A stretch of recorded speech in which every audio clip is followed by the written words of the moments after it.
Boa noite, dia 13 de maio de 2021, programa Matracas Ancestrais, sempre às quintas-feiras, das 20 às 21 horas. Mês de maio carregado de notícias e também carregado com a nossa realidade dada a partir de 13 de maio de 1888, que é de reafirmação do racismo existente no Brasil. Tivemos a chacina em Jacarezinho, na favela de Jacarezinho, e temos aí um quadro pandêmico, com mais de 420 mil mortos e com uma fortíssima incidência na população negra. O nosso encontro de hoje, no dia 3 de maio, Dia Nacional de Denúncia contra o Racismo, é com a vereadora Paola Miguel, aqui que é do Partido dos Trabalhadores. Paola Miguel, uma boa noite. É um prazer recebê-la aqui no Matracas Ancestrais. Tudo bem com você? Boa noite, tudo bom? Hoje é o dia 13 de maio, né? Esse nosso dia de luta aí, que a gente sempre precisa negritar para estar de acordo aí com o nosso dia, que não foi simplesmente uma conquista que veio através do que uma princesa branca de boa vontade simplesmente chegou e disse pra gente, olha, agora já era, tá tudo certo, vou resolver a vida de vocês. Não é bem assim, é fruto de muita luta, de muita história, de muitos corpos negros que caíram, muito sangue negro que foi derramado, e por isso que no dia de hoje, aqui em Campinas, a gente realizou um ato em memória das 29 vítimas da favela do Jacarezinho, que aquilo foi uma chacina, um massacre calculado pelo Estado, e é importante a gente frisar que neste momento o STF foi contra ações bélicas em favelas. Então, esse dia de hoje, que é um dia de luta histórico, a gente não tem nada a comemorar. Ainda em 2021, a gente está lutando para que os nossos corpos, as nossas vidas sejam respeitadas. E contando um pouquinho da minha história, né? Meu nome é Paola, estou vereadora na cidade de Campinas. Eu comecei muito essa luta por conta da minha mãe, que é professora, sindicalista, mãe solo, não tinha quem me deixar nas atividades, acabava me levando para os atos, né? Me levando para as reuniões. E ali eu ficava só escutando, até que chegou um momento que para mim ficou bem chato eu ter que participar dessas atividades, porque era um pessoal que não falava a mesma linguagem que eu, não eram os meus amigos, não tinha os mesmos objetivos que eu, né? Então, apesar da gente ter a luta sempre de lutar por direitos, tal, era de uma ótica que não era minha. Me afastei um pouco até que chegou 2013, eu fui para a rua com os meus amigos e ali eu comecei a entender a política de uma outra maneira. Comecei a entender por que a gente fazia ato, por que a gente ia para a rua, por que a gente lutava para conseguir as melhorias de direitos. Em 2018, Marielle foi executada e naquele momento eu percebi que não dava mais para a gente ficar simplesmente nos bastidores, né? Tem um grupo político que me incentivou muito a sair candidata. Em 2018 a gente queria disputar narrativa, fazer construções, a gente queria fazer um debate de uma ótica mais ousada, a gente foi muito vitorioso, nós conseguimos 10.500 votos, e a gente começou a pensar que era possível conseguir essa vereança aqui em Campinas.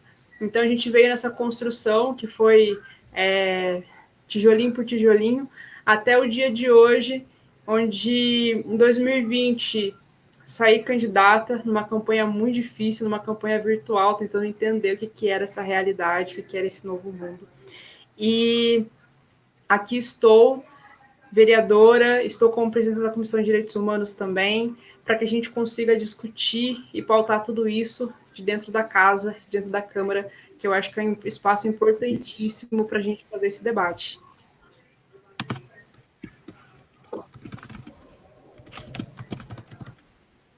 Maravilha, Paola. Aí a sua trajetória até chegar à vereança em Campinas. Exatamente. Você está me ouvindo, Paola? Tô te ouvindo. Olha, isso.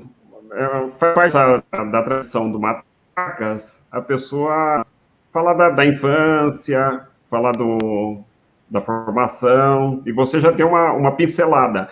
Há mais alguma coisa que você gostaria de destacar na sua trajetória e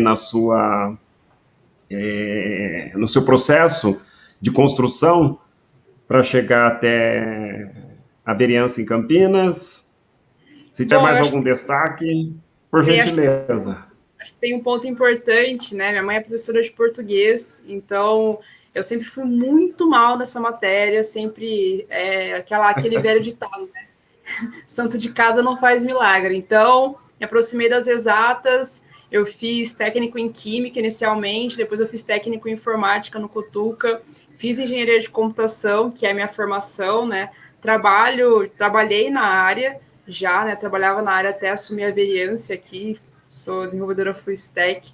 E é uma coisa que as pessoas não sabem muito, né? Porque todo mundo acha que para fazer política você tem que ser comunicador ou ter uma formação que vai na área do direito, né? Dificilmente você encontra pessoas de exatas, principalmente quando a gente fala da esquerda. Então, eu acho que é um ponto importante aí para a gente mencionar, porque a gente precisa pensar, né? Olhar essa área tecnológica também como sendo uma área onde a gente pode avançar em políticas públicas, né? Como que a gente vai ter o acesso democrático às redes sociais, acesso democrático à internet, nesse momento que a gente está indo para o meio virtual, eu acho que esse debate está cada vez mais vindo à tona e as pessoas estão tomando conhecimento dele. Então é importantíssimo que a gente tenha isso em mente, né? Que a gente sempre olhe para a área de tecnologia com muito amorzinho, com o coraçãozinho cheio de esperança, que a gente também pode encontrar várias formas da gente mudar a nossa realidade com ela. Então, eu acho que esse é um ponto importante para mencionar da minha trajetória, né, que é um pouco diferente, até mesmo da Câmara Municipal.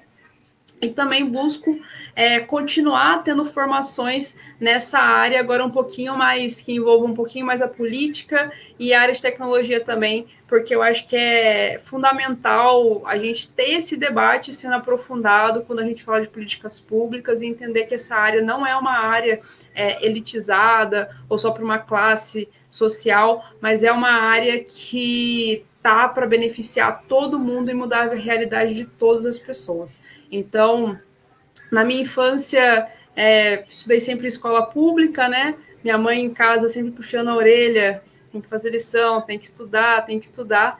Então, mais a área de humanas, confesso que não me apetece muito, eu gosto mais da matemática, da exatas, dos números, de cálculo, e principalmente da área de tecnologia, que é a minha formação. Então, acho que esse é um ponto importante.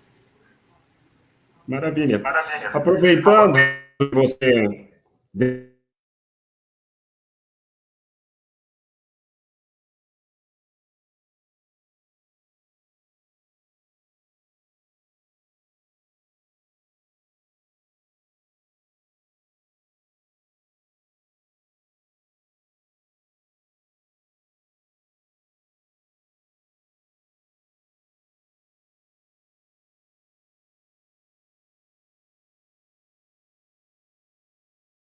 destacou a questão aí da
Eu não estou te ouvindo, seu microfone está desligado.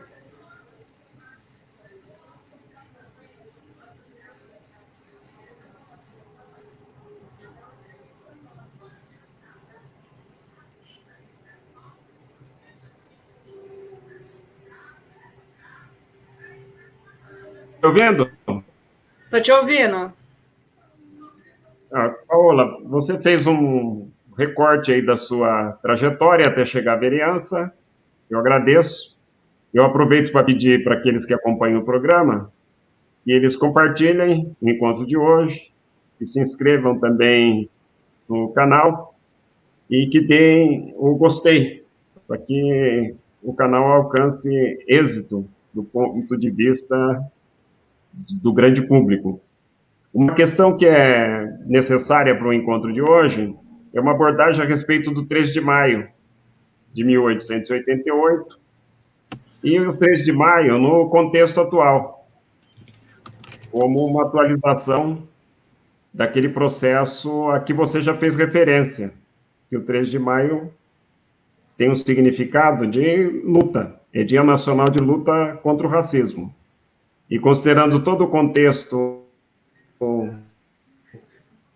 brasileiro, e especialmente a operação racista na favela do Jacarezinho, eu gostaria do seu balanço a respeito do 3 de maio e dos significados dado pelas organizações negras para a data e também as possibilidades do ponto de vista da nossa organização e luta para a superação do racismo.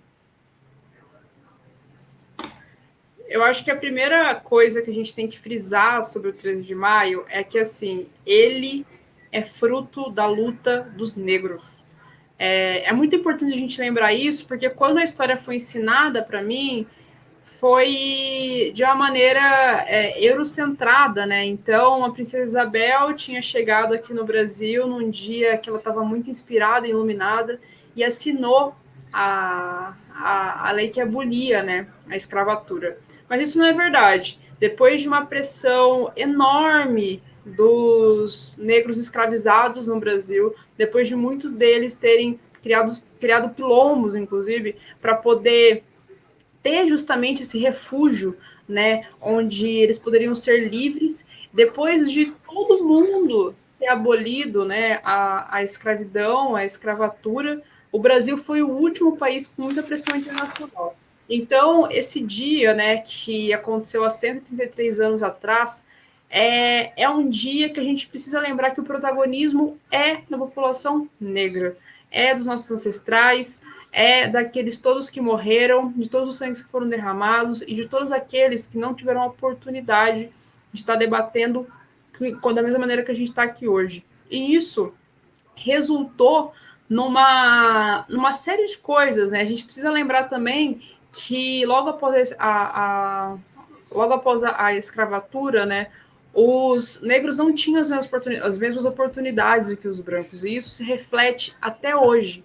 Então, eles não poderiam ter terra, eles não poderiam ter acesso às escolas, eles não poderiam trabalhar da mesma maneira que os brancos trabalhavam com carteira assinada, com direitos. Então, mesmo eles não sendo mais escravos, escravizados, mesmo as pessoas não negras entendendo que eles não eram mais donos daqueles corpos, eles não tinham os mesmos direitos.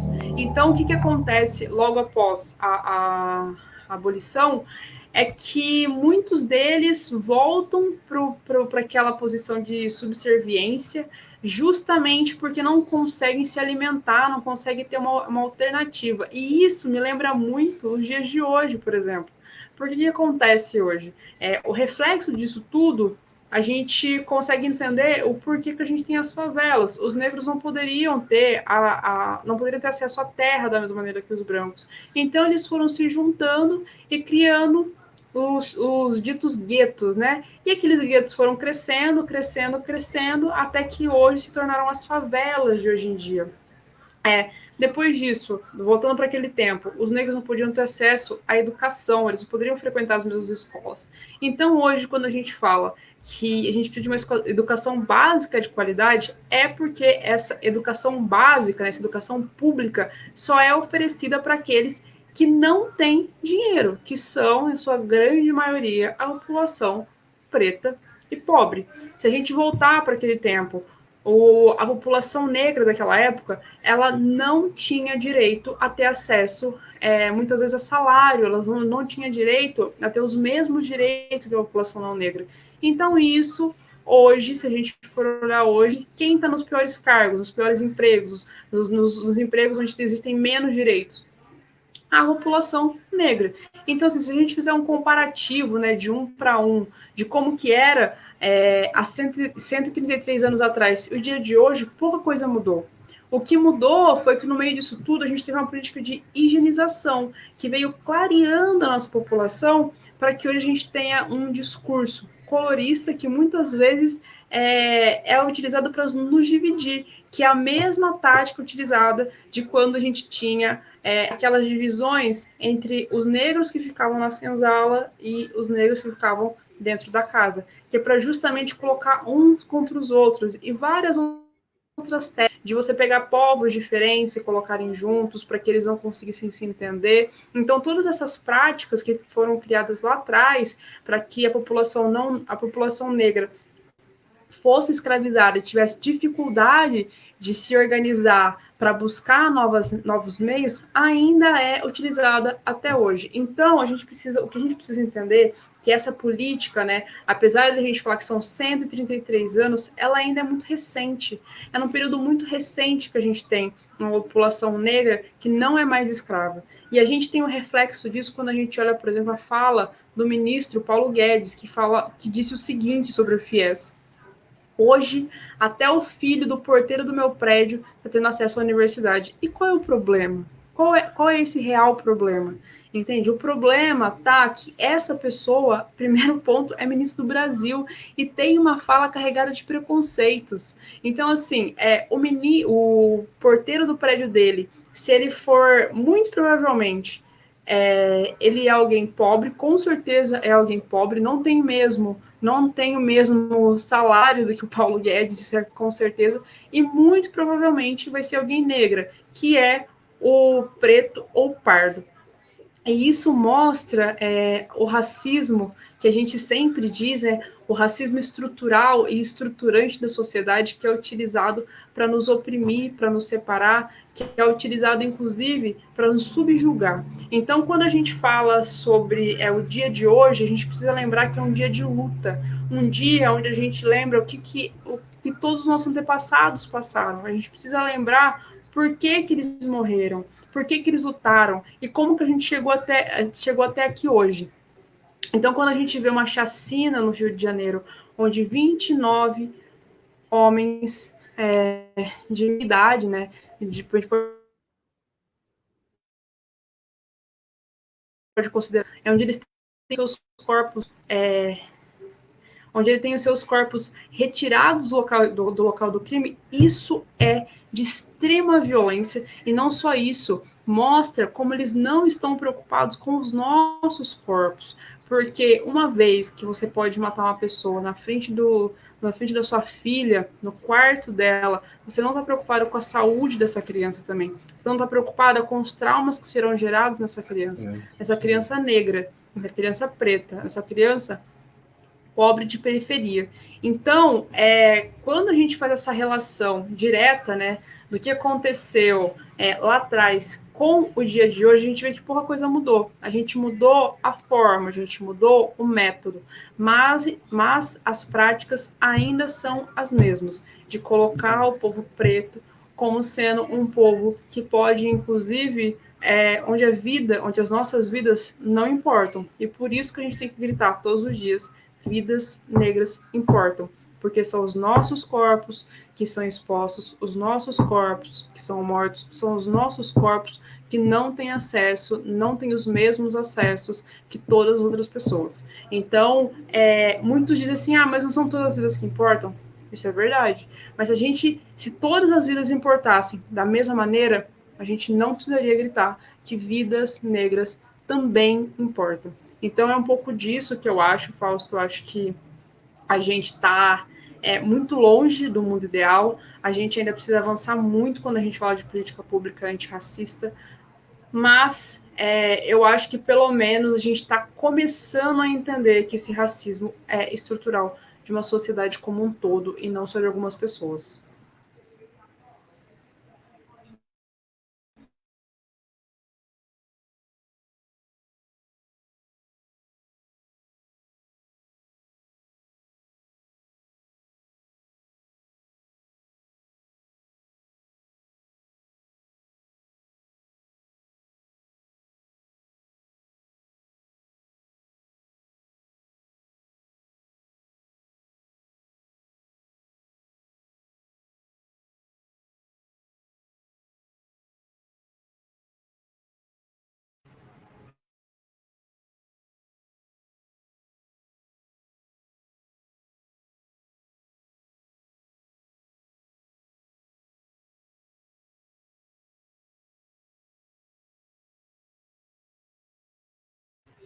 Eu acredito que o Fausto tenha caído, né? Problemas de internet.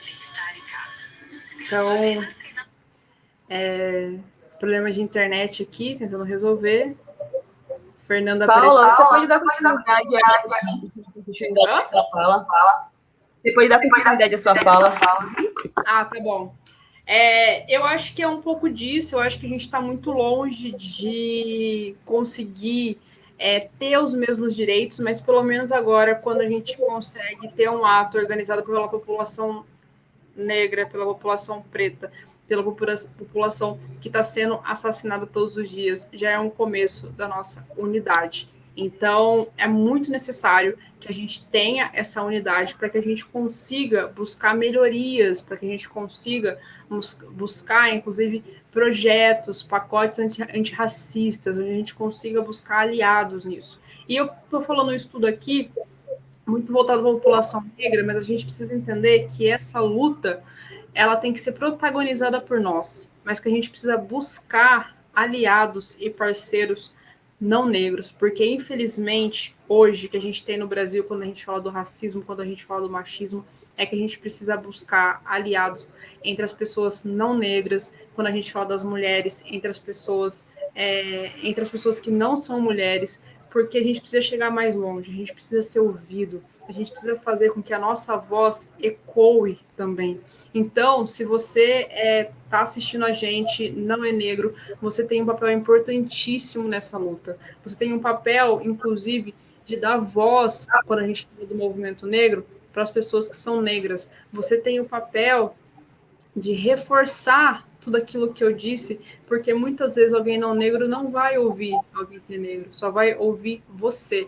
Então, esse mundo, né, essa sociedade que a gente vive, ela tá tão ruída, né, ela tá tão falida em destruição que hoje não basta nós negros, nos unirmos e lutarmos por isso. A gente precisa encontrar aliados que façam esse cordão de isolamento, da mesma maneira que aconteceu nos Estados Unidos com o George Floyd, da mesma maneira que as pessoas fizeram quando teve o enfrentamento da polícia. Eles isolaram a população negra para que eles continuassem falando enquanto o ato acontecia, enquanto a repressão policial aumentava. Então, é isso que a gente precisa fazer aqui.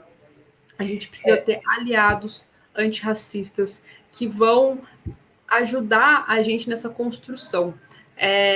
O dia de hoje, ele é um dia muito simbólico, é um dia onde a gente lembra todos aqueles e aquelas que tiveram sua história apagada muitas vezes. Uma coisa que eu sempre digo para as pessoas é o seguinte: quando tem alguns amigos brancos, né, eles comentam assim, porque eu tenho descendência, eu sou italiano, eu sou português, sim, eu sou sei lá, eu sou irlandês. Eu simplesmente falo assim, gente, eu sou brasileira.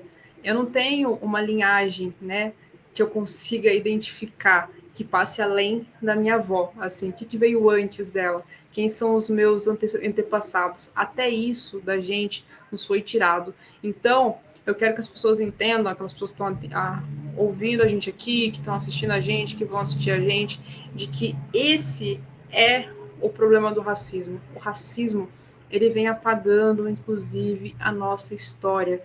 Na ditadura, a gente teve ordem de pessoas que eram para justamente queimar todos os documentos das pessoas escravizadas, para que elas não tivessem nenhum tipo de registro. Então fica difícil, inclusive, a gente ter memória, a gente saber quem são nossos antepassados, a gente saber quem foram aqueles e aquelas que lutaram para que esse 13 de maio existisse. E aqui eu quero passar para o Fausto, né? Nosso anfitrião aqui, para complementar. Boa noite, Paola. Voltei. Boa noite. Caiu a ligação, a internet. Eu sinto muito, mas retornei e estou aqui. Você estava fazendo a reflexão do 13 de maio, e eu cheguei agora, e vamos na sequência aí. Acho que o balanço do 13 de maio, se você não tem mais nada para acrescentar, nós seguiremos fazendo ou trazendo outras relações aí do 13 de maio com a história do presente.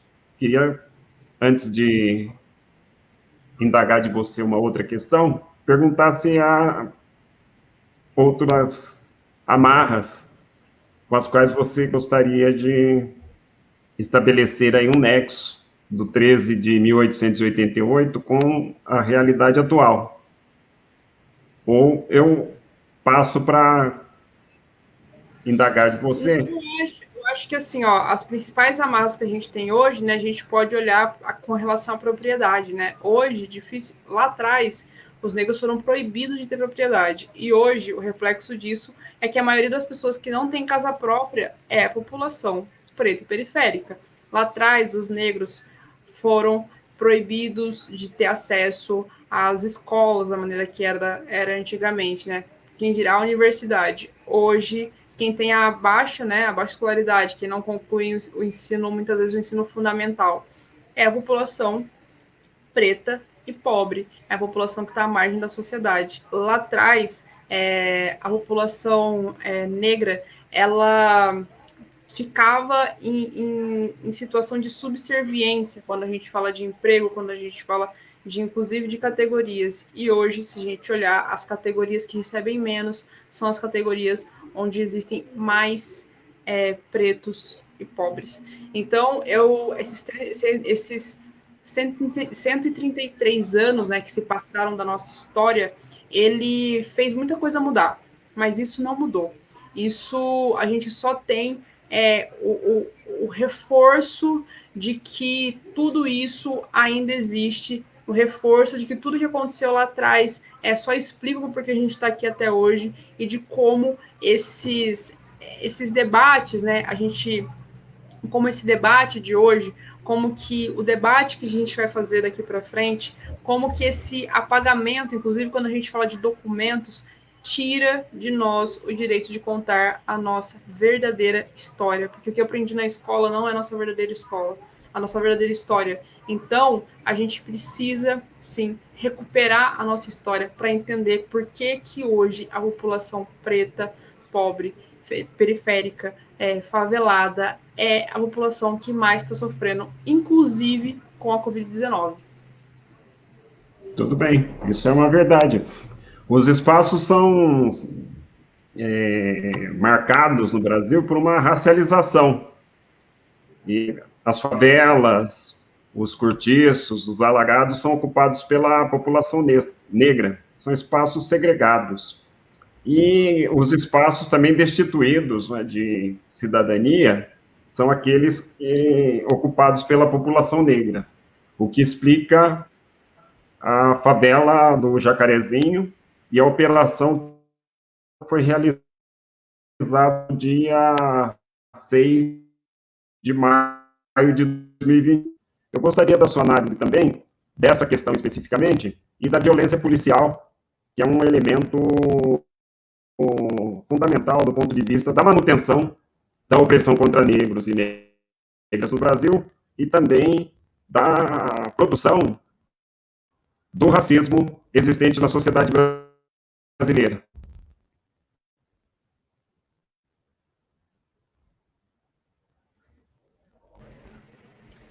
Eu dei uma travadinha, mas eu acho que é exatamente isso. Assim, quando a gente tem uma ordem da polícia que é para entrar na favela, atirar para matar, né? A gente tem que lembrar, a primeira coisa que a gente tem que lembrar é que no Brasil não tem pena de morte. Então, quando essa ordem vem, por que ela vem? Né? Quem interessa que esses corpos sejam estirados e que esse sangue seja derramado? Não dá para a gente simplesmente achar que foi uma ordem para combater essa guerra às drogas que não tem fim, essa guerra às drogas que é mais uma política de encarceramento em massa dos jovens negros. Não dá para a gente simplesmente entender por que isso acontece. Então, esse massacre, né, que muitos estão chamando de tragédia, eu digo que ele foi calculado. Ele foi explicitamente calculado. Ele foi orquestrado. Inclusive, tem muitas pessoas que foram assassinadas, né, executadas na frente dos seus filhos, que nem tinham passagem pela polícia. Então, assim, que raio de operação é essa? A operação que investiga as pessoas e mata outras pessoas, sabe? Não dá para a gente entender como que a gente tem um Estado que tá para chegar na favela com repressão policial, com armamento de guerra e falar que é para proteção daquelas pessoas. Eu não consigo entender isso. Esse Estado é o mesmo Estado que faz com que as mães sempre orientem para os seus filhos pretos. Você, quando vê a polícia, não corra, responda, levante a mão se ela perguntar alguma coisa, sempre ande com documento, não ande à noite na rua. E isso não é porque ela está com medo do bandido, é porque ela está com medo do seu filho ser morto pela polícia, dele ser confundido. A gente precisa lembrar que aqui em Campinas, em 2013, o capitão Ernesto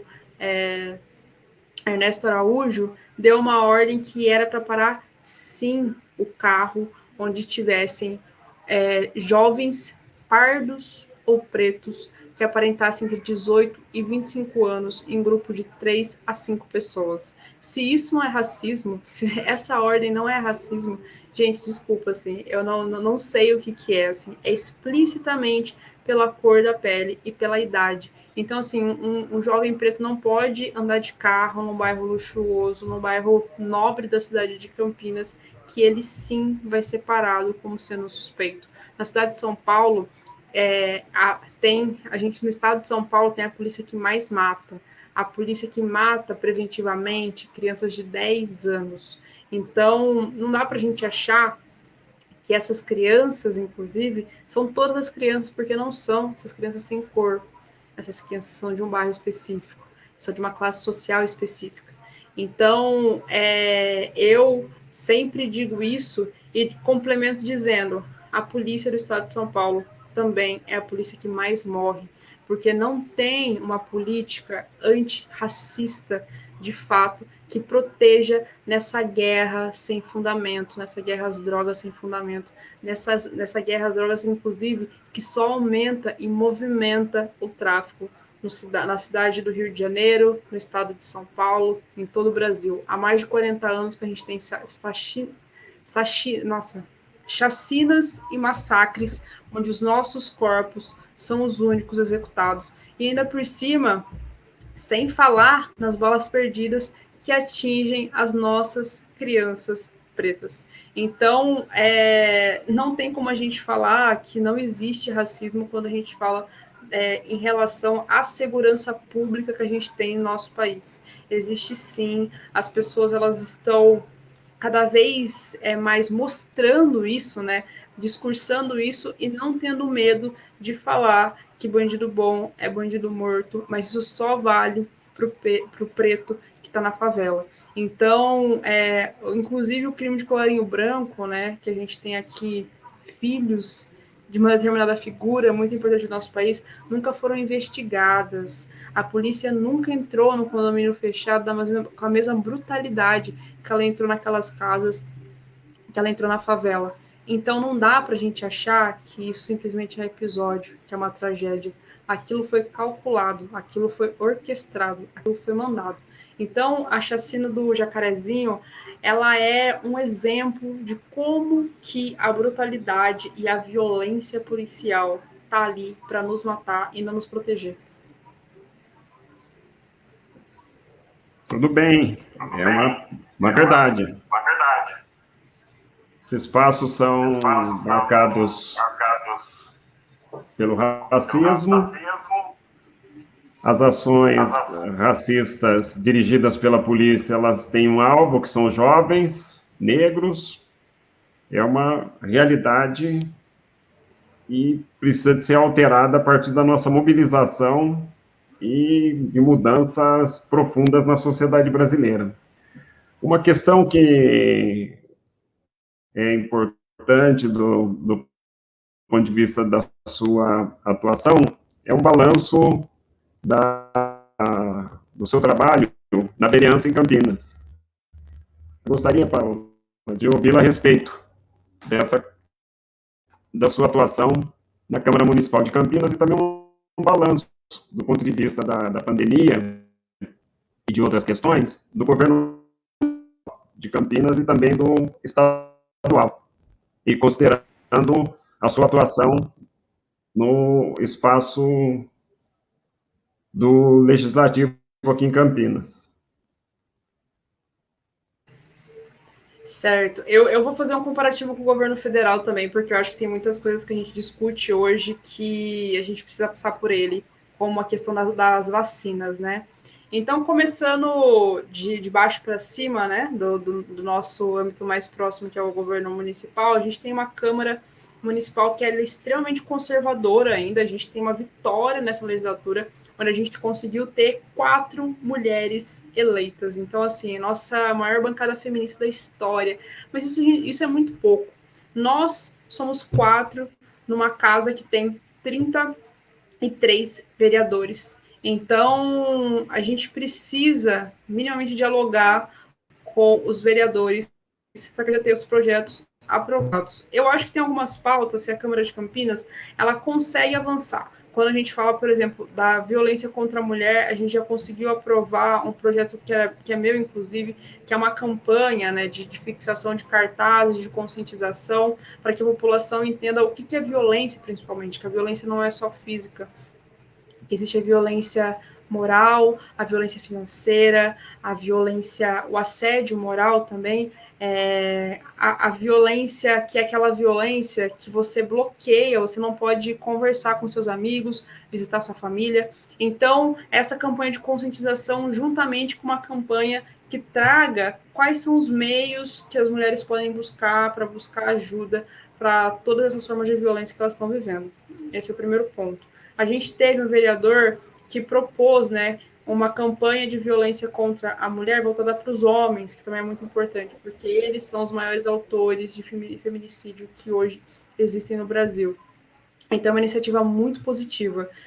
Mas quando a gente fala, por exemplo, de combate ao racismo, existem visões antagônicas do que seria isso. Existe uma visão de que quando você coloca quando você tem impostos que vão ser destinados para a retratação histórica, isso é a criação dos negros que não buscam mais estudar ou trabalhar, porque eles vão ficar ali esperando que essa ajuda chegue. A gente sabe que isso não é verdade. A gente sabe, como eu trouxe aqui já, é que o problema que a gente tem hoje na nossa estrutura é de oportunidades ao longo de anos. Não tem como a gente achar que as pessoas que hoje estão passando fome vão ter a mesma oportunidade daquele que consegue estudar, não precisa trabalhar, aquele que tem um lar, uma casa, uma cama quente para dormir, que essas serão as mesmas oportunidades daquele jovem que não está tendo acesso à internet, que não está mais conseguindo, não está vendo mais sua mãe comprar uma cesta básica inteira e não tem os seus pais trabalhando hoje, aquele jovem que não tem a segurança alimentar. Então, isso ainda a gente está começando a discutir. Quando a gente fala da questão LGBT, ainda o passo é um pouco mais atrás. A gente tem uma visão muito conservadora e aquela visão cheia de estereótipos, né? De que existe uma orientação, de que que as pessoas são influenciadas para serem de determinada opção sexual ou não. Então, a gente tem, acho que são os 3 pontos principais quando a gente fala dos debates mais polêmicos. E a gente tem alguns avanços quando a gente fala da juventude também, por entender que a juventude é a que mais está sofrendo com a questão da pandemia, mas poucos vereadores levantam essa bandeira. quando a gente fala do governo estadual, eu acho que é muito importante a gente frisar que a gente tem um governo que é do mesmo partido há mais de 40 anos. E aí isso mostra, por exemplo, por que a gente tem uma educação tão sucateada quando a gente fala das escolas estaduais, porque a gente tem um professor tão desvalorizado, porque a gente tem o sistema básico de saúde, que agora está sendo muito lembrado com a questão das vacinas, porque o governador percebeu que esse poderia ser o trampolim dele do governo para a presidência, mas que foi sucateado, que não tem investimento, de que os servidores estão cada vez mais adoecendo, justamente porque tem que trabalhar horas e horas e horas e não tem uma remuneração adequada, onde a gente tem os postos de saúde que não tem pediatra, os postos de saúde que não têm condições de atendimento básico e hoje são utilizados inclusive para a Covid. Um governo de estado que está onerando os aposentados para tentar cobrir um rombo da Previdência, sendo que foram eles que trabalharam durante anos, contribuíram e que hoje tem que pagar muito mais caro quando a gente fala com relação... Desculpa. Quando a gente fala em relação a medicamentos, quando a gente fala em relação a combustível, quando a gente fala em relação a alimentos, e tudo está subindo. Então, assim, existe uma disparidade hoje quando a gente fala de salários, né, principalmente dos funcionários públicos, com os gastos. Então, os aposentados, né, quando a gente fala do governo do estado de São Paulo, eles são simplesmente mais um contribuinte para eles. Não são aqueles que deveriam ser cuidados pelo Estado, mas aqueles que cuidam do Estado. E quando a gente fala do governo federal, que eu acho que é importante a gente frisar, que a gente tem uma pandemia que ela é mundial, que ela é nacional, que é uma pandemia que tem atingido a todo mundo, e isso é fato, porém, a Covid, né, ela não escolhe sexo, nem gênero, nem cor, mas quem está no posto de saúde escolhe.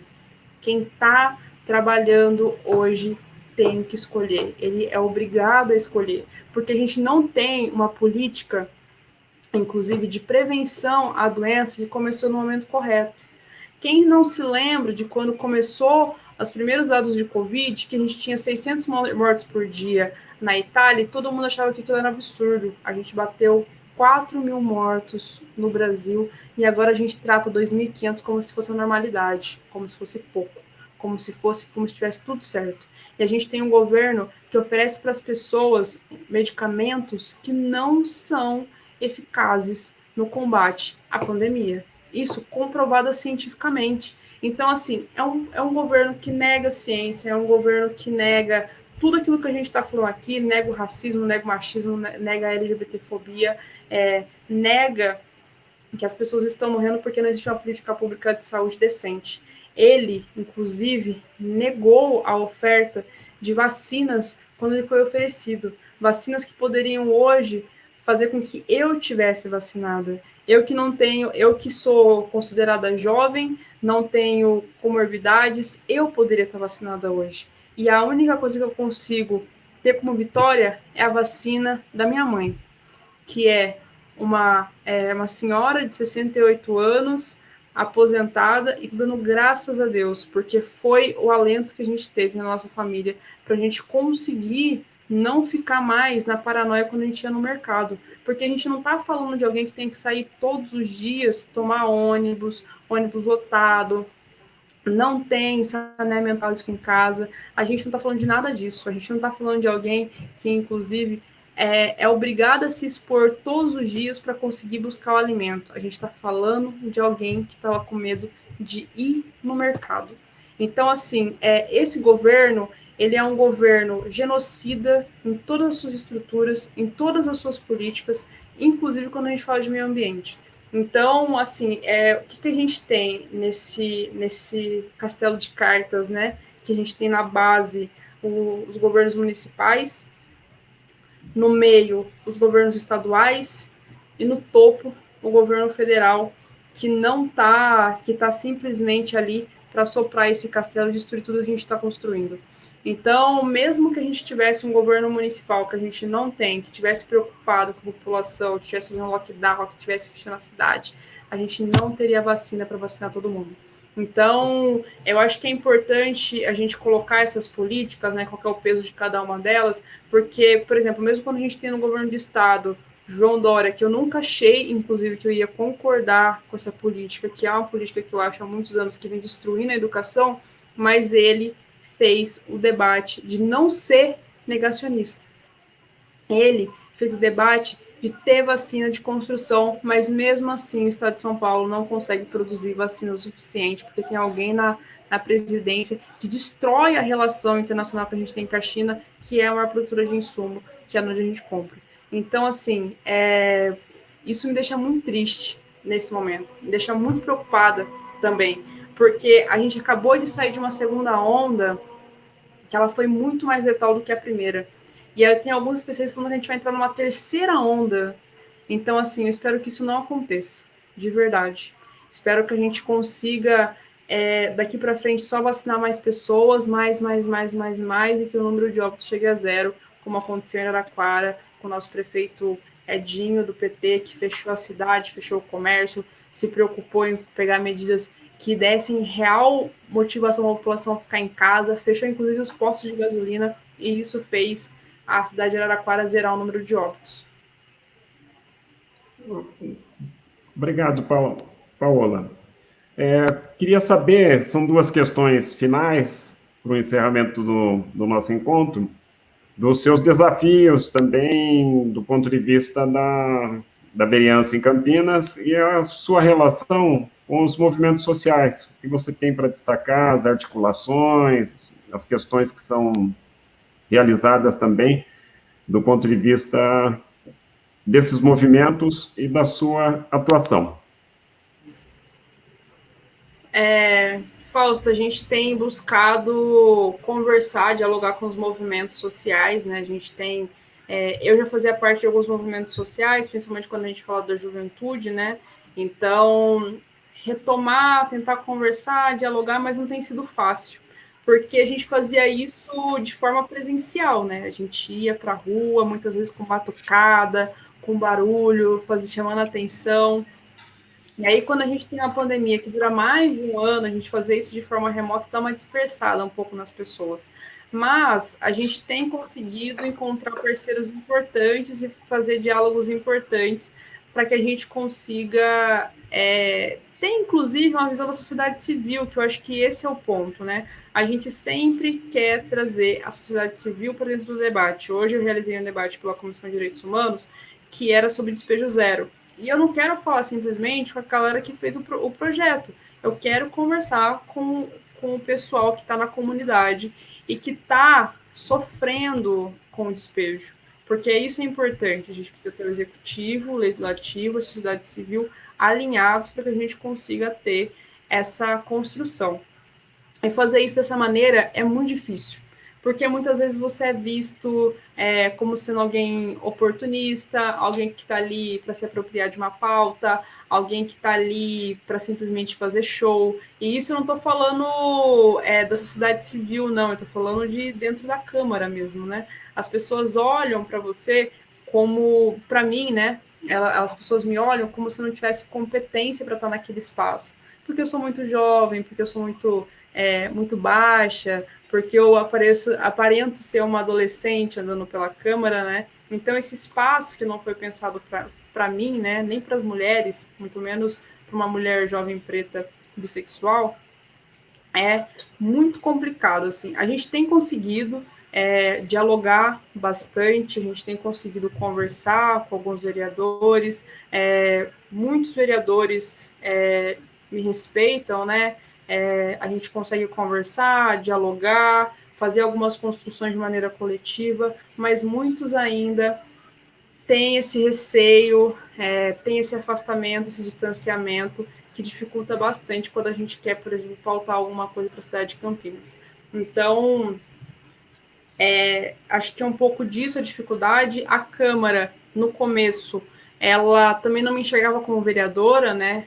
Com os mesmos argumentos. Achei que você fosse mais alta, achei que você fosse mais gorda, achei que você fosse mais velha. achei que seu cabelo era diferente, entendeu? Todos os argumentos possíveis, assim, não tem um argumento que eu não tenha ouvido até hoje. Teve até o caso que eu denunciei no Alma Preta, que foi um vereador, um funcionário da casa que marcou comigo, e na hora que eu cheguei lá, ele falou assim, não sei o que é isso não é comigo não. Eu tive que ser atendida por um outro funcionário.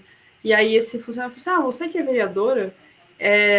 Como se eu não pudesse estar naquele espaço. Então, os desafios, eles passam desde do fato de eu não ser reconhecida por aquele espaço enquanto vereadora, por não ter o estereótipo, né, que a gente sabe que o estereótipo do político as pessoas esperam.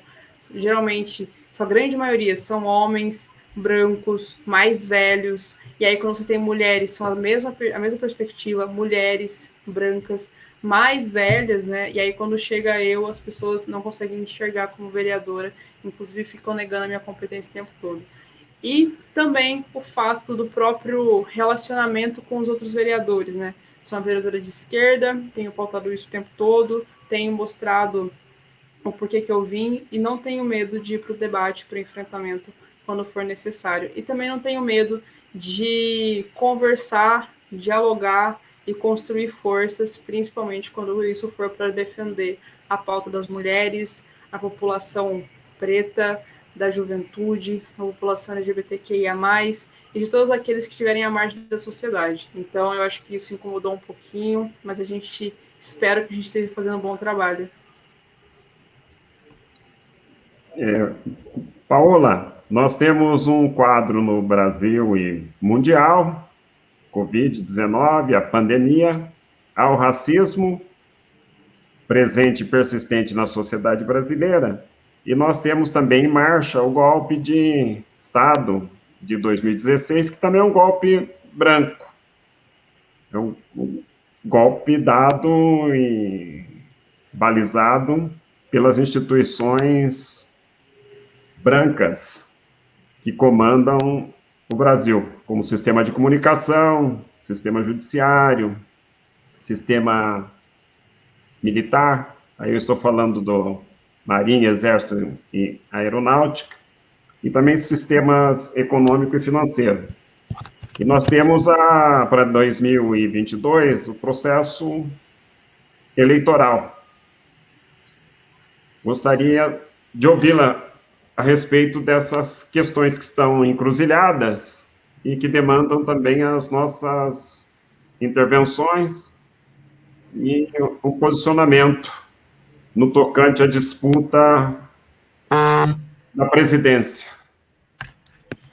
Bom, quando a gente fala da presidência, eu espero muito que eu possa ter o meu voto no Luiz Inácio Lula da Silva, né? Que esse ano a gente sempre diz que o melhor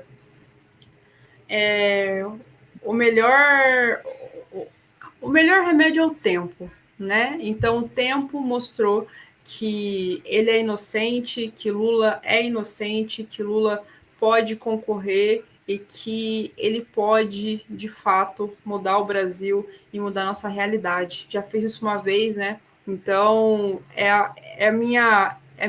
meu foco de esperança, assim, é a minha luz no fim do túnel. Porque hoje eu não consigo enxergar uma perspectiva de política de mudança nessa necropolítica que está sendo desenhada. Então, 2022, eu espero muito que a gente consiga ter uma campanha que a gente debata, que eu acho que é uma coisa que não aconteceu, é uma coisa que não aconteceu em 2018, porque quem não se lembra que infelizmente, o nosso presidente fugiu dos debates, né? Então a gente não podia nem saber quais eram as opiniões reais sobre a política pública que seria feita no Brasil. Ele simplesmente ignorou esse fato. Então, eu espero que o primeiro ponto a gente consiga debater, a gente consiga construir, que a gente consiga olhar para o Brasil de uma maneira mais carinhosa e para os brasileiros que estão, neste momento, sofrendo, passando fome e não tendo mais perspectivas. Uma coisa que eu me apego muito é o fato de que até 2018 eu podia sonhar. Eu podia sonhar com uma outra realidade, eu podia sonhar que eu ia acabar a faculdade e entrar no mestrado, eu podia sonhar que eu ia conseguir encontrar um emprego de engenheira que ia resolver minha vida. Eu podia sonhar, inclusive, de adquirir minha casa própria, e muitos, como eu, poderiam sonhar com acesso à universidade, com luz para todos, com o Brasil sorridente, com a água em suas casas, e hoje a gente perdeu isso. Então, eu espero muito que em 2022, neste momento, é isso que eu tenho de perspectiva, de que eu posso voltar a sonhar, de que as oportunidades, de que a dignidade de vivência seria dada não só para mim, mas para mim todo mundo que hoje está tendo muita dificuldade de comprar o arroz, comprar feijão, comprar óleo, comprar gás, porque eu não sei como que está a questão nesse momento, melhor, a cesta básica, né, que é o item básico que a gente deveria ter acesso, a gente não consegue mais comprar. Então, teve um momento em que, inclusive, que as cestas básicas que eram destinadas para as famílias mais carentes em Campinas, dadas em escolas, ela substituiu o arroz por macarrão. Então, uma coisa que eu tenho acompanhado bastante é o preço do combustível. Em menos de um mês, ele saiu de R$ 3,59 para R$ 4,20, numa cidade onde a passagem custa R$ 4,95.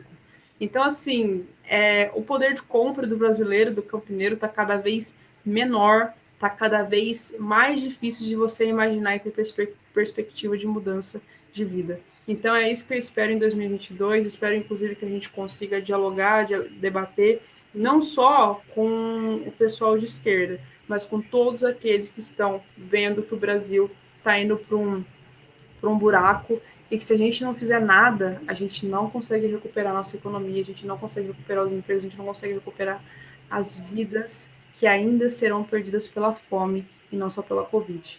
Então, eu acho que é um pouco disso, assim, em 2022 eu tenho muita esperança de que a gente vai conseguir voltar a sonhar e que a gente vai mudar a nossa realidade mais uma vez.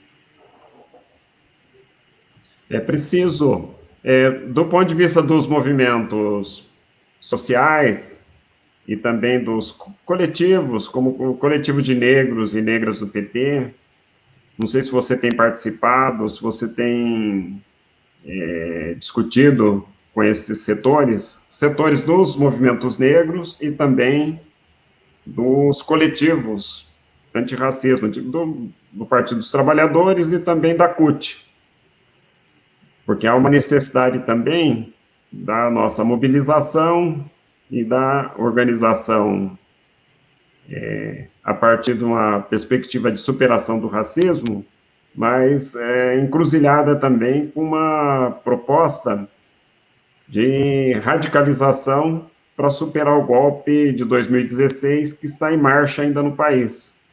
Como que você vê essa situação? Que há uma apatia do ponto de vista da organização não só dos movimentos negros, mas dos coletivos antirracismo, da esquerda, e nós necessitamos de uma polarização. Lula versus Bolsonaro, mas a partir de uma escalada e de uma convulsão de baixo, o que implica na organização de trabalhadores e trabalhadoras e de negros e negras. Eu concordo com você quando você coloca que a gente precisa ter uma convulsão que vem de baixo. Eu acredito muito que a única maneira que a gente tem de derrotar o Bolsonaro é nas ruas. A única maneira que a gente tem de derrotar o bolsonarismo é nas ruas, gritando fora Bolsonaro e aumentando cada vez mais esse movimento. E acredito que a candidatura do Lula ela seja justamente a polarização que a gente precisa para ter esse levante popular que vá mudar essa realidade quando a gente fala de atos. Por outro lado, né, existe um fator que eu acho que é o fator determinante para porque a gente não consegue fazer isso hoje. Eu acho que existem vários fatores porque a gente não fez isso antes da pandemia. Mas na pandemia existe um fator que é justamente ela. A gente está tão assustado, a gente está com tanto medo, a gente já perdeu tantos entes queridos que a gente fica pensando assim, eu não quero arriscar a minha mãe, né? Não quero arriscar a vida da minha mãe porque eu fui no ato. Eu acho que esse é o pensamento. E isso que a gente precisa entender e mudar, né? Eu fui no ato hoje com máscara, com distanciamento, cheguei em casa, coloquei toda a roupa para lavar, tomei banho, justamente porque eu entendo que a gente precisa ter todas as medidas de segurança que a gente pode fazer com relação ao Covid, mas a gente não pode se omitir de participar dessas manifestações, porque não dá mais para a gente ficar aqui em casa, simplesmente nas redes sociais, falando com nós mesmos. A gente precisa sim ir para a rua, conversar e dialogar com as pessoas.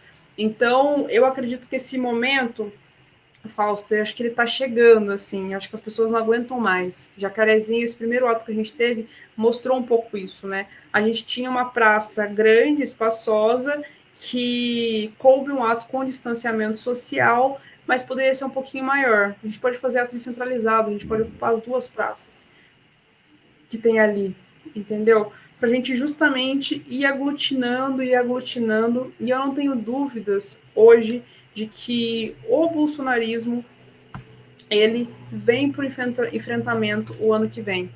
Então, isso mostra o quanto a gente precisa se organizar e estar preparado para esses enfrentamentos. Sobre os movimentos negros, né, sim, eu tenho participado das discussões, tenho participado de alguns debates, não consigo participar de todos, né, principalmente os debates estaduais.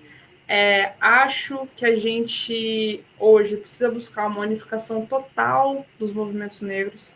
Eu vejo muito duas linhas que acabam brigando ali, né?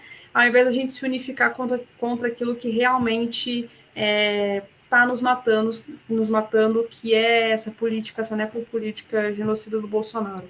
Então, acho que isso é positivo até certo ponto, porque acaba, todo debate faz crescimento e pluralidade de pensamento para a gente chegar em outras respostas, mas tem momentos que a gente precisa simplesmente se unir e ir para a rua para debater.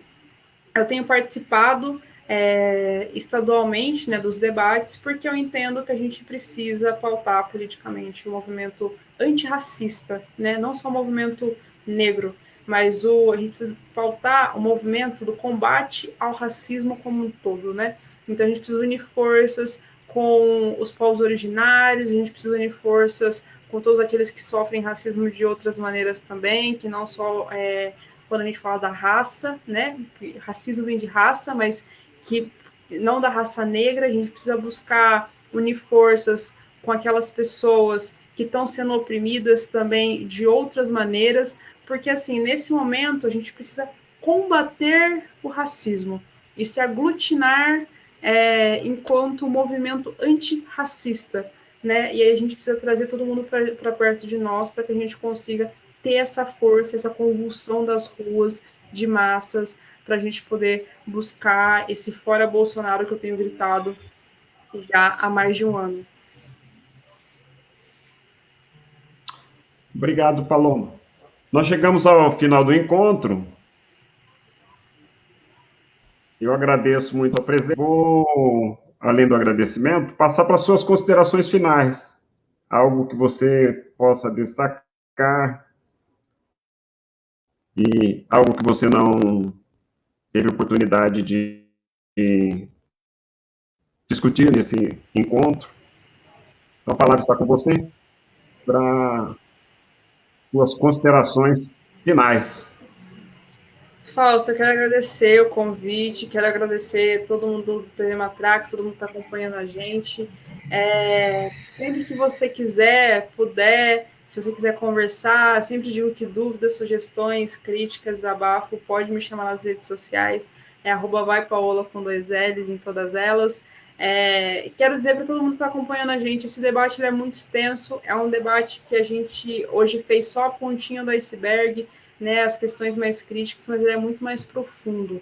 E a gente precisa ir debatendo isso todos os dias com os nossos amigos, com os nossos companheiros de luta, com os nossos companheiros de militância, para que a gente consiga avançar e chegar mais longe. Eu digo sempre que eu não tenho resposta para todos os problemas, mas que juntos a gente pode construir a melhor solução, e é isso que a gente está tentando fazer de dentro da Câmara, com a sociedade civil, com o legislativo, com o executivo, e com todo mundo que está a fim de construir. Eu acho que esse é o ponto importante, isso que a gente tem que ter em mente. A gente precisa entender que a luta antirracista não é feita só pelos negros, ela é feita por toda a população, e só assim a gente vai conseguir mudar a sociedade. Obrigado, Paola. Uma boa noite.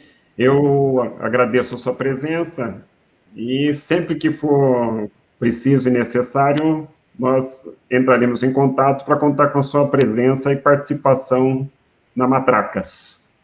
Agradeço também aqueles e aquelas que acompanharam o nosso encontro e peço que continuem conosco em outros momentos, compartilhando a programação. Quem puder também, por gentileza, dê o seu gostei e, ao mesmo tempo, se inscreva no canal TV Matracas. O encontro de hoje, do dia 3 de maio de 2021, Dia Nacional de Denúncia contra o Racismo, chegou ao final. Eu desejo a todos bons momentos, saúde e paz. E até a próxima quinta-feira, momento no qual nós dialogaremos a respeito dos significados da luta contra o racismo pós-1978. E o nosso convidado é o Edson Cardoso, militante histórico do movimento negro brasileiro. Abraços gerais e até a próxima.